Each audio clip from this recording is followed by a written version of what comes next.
Once upon a time, high above the clouds, there was a little star named Luma. She was the tiniest star in the sky, but she sparkled with all her heart.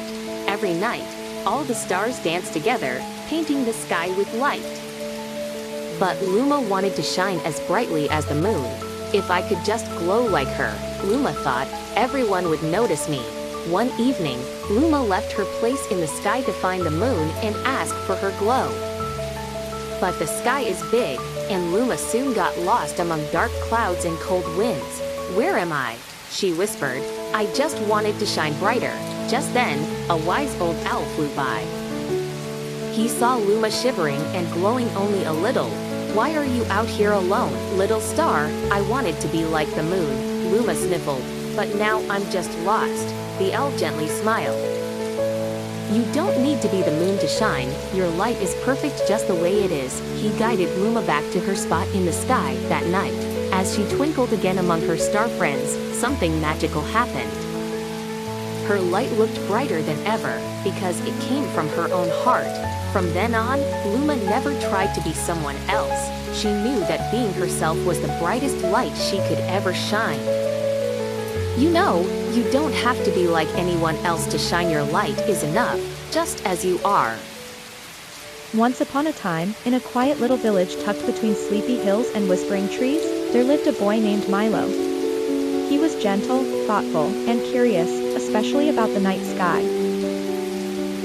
Every evening, Milo would press his nose against his window and gaze at the moon. It looked like a glowing coin floating in the sky, lighting up the rooftops and painting silver lines across the trees. But sometimes, when the wind howled or the shadows stretched long across his room, Milo felt a little scared. The dark seemed too big, too quiet. One night, as the moon beamed softly through his window, Milo had an idea. What if I could keep a little bit of the moon with me, he thought. Then I'd never be afraid again.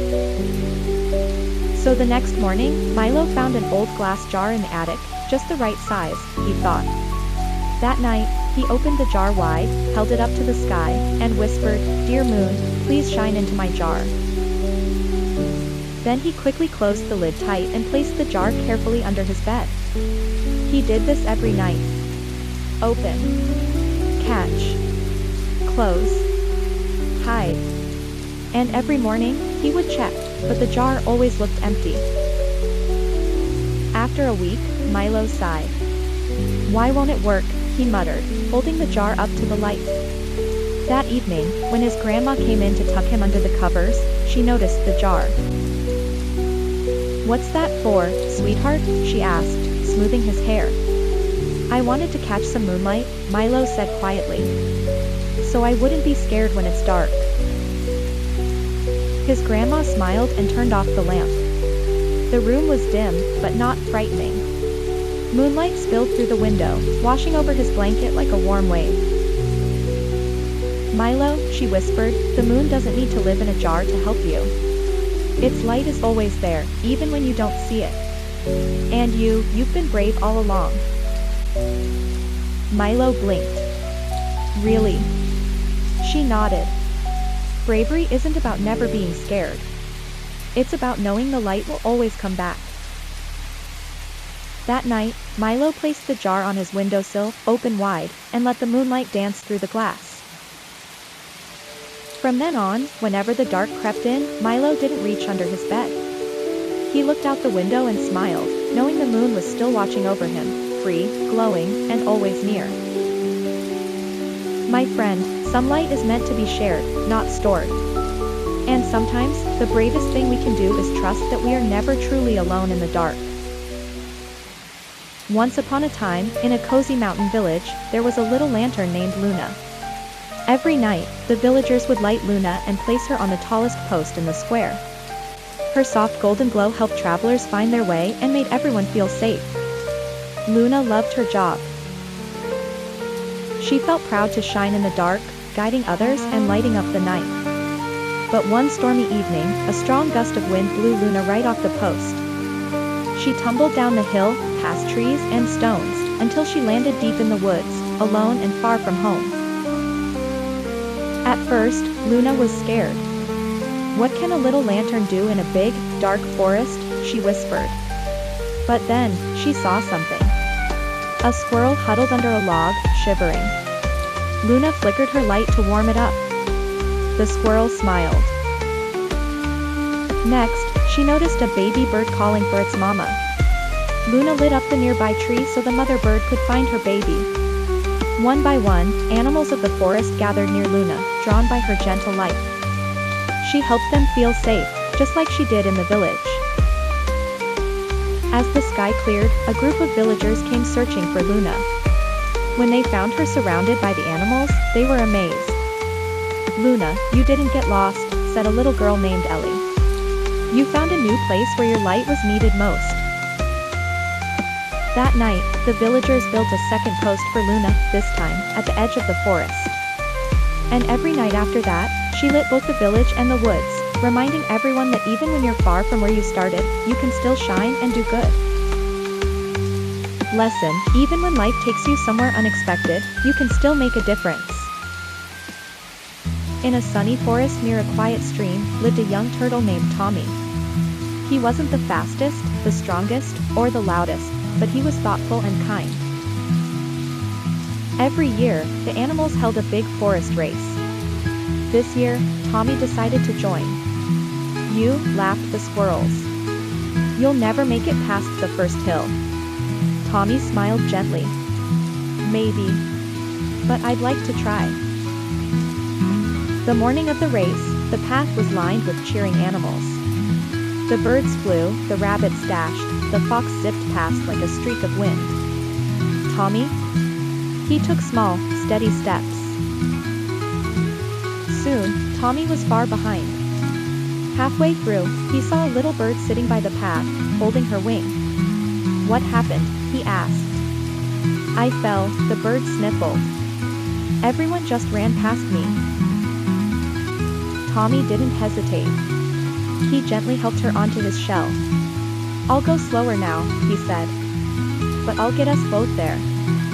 Step by step, Tommy kept walking. He passed a squirrel tangled in vines. He stopped to help. A mole who got lost, he guided them back. Each time, he carried someone, shared his water, or offered kind words. By the time Tommy reached the finish line, the race had ended long ago. But something surprising happened. The crowd was silent, then burst into cheers. "Tommy," they cried. "You helped everyone. You're the real winner." Tommy blinked. "But I came last." The old owl, who judged the race, nodded wisely. "You finished with others. You gave more than you took. That's what truly makes someone win." And that night, under a sky full of stars, Tommy curled into his shell and smiled. He may not have been the fastest, but he had learned something far greater. In life, the best kind of victory is helping others get to the finish line too. Once upon a time, high in the sky, lived a little cloud named Lily. She was small, fluffy, and bright, but unlike the other clouds, Lily didn't know where she belonged. The big clouds floated together in stormy teams. The thin clouds danced high with the wind. The dark clouds made rain to help the flowers. But Lily? She was just floating.